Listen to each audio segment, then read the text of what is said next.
7મી ડિસેમ્બરે નરેન્દ્ર મોદી સ્ટેડિયમમાં જે 1 લાખ કાર્યકરો ઉપસ્થિત રહેવાના છે તે તમામ કાર્યકરો BAPSના સેવાકીય કાર્યોમાં નિસ્વાર્થ ભાવે સેવા આપતા હોય છે। 2022માં યોજાયેલા પ્રમુખ સ્વામી મહારાજ શતાબ્દી મહોત્સવમાં તમામ કાર્યકરોએ મહિનાઓ સુધી સેવા કરી હતી।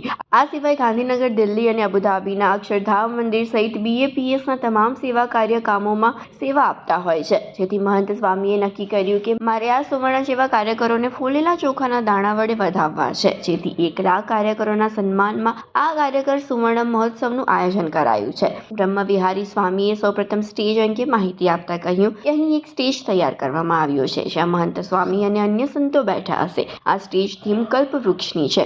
કલ્પવૃક્ષ એટલા માટે કે તમે જે કલ્પના કરો એ સિદ્ધ થાય છે। આ જે કાર્યકરો છે એ મહંત સ્વામીના એક પ્રકારે સંકલ્પ પુત્રો જ છે।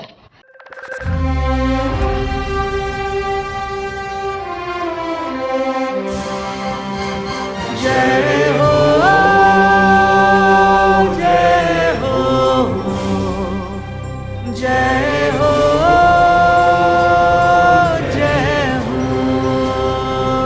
आनंद छायो रे, आनंद छायो रे, सुवर्ण महोत्सव आंगन आयो रे, आंगन आयो रे।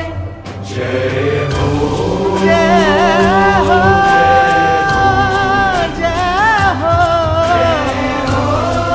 जय हो, जय हो। कार्यकर सुवर्ण महोत्सवनी जय।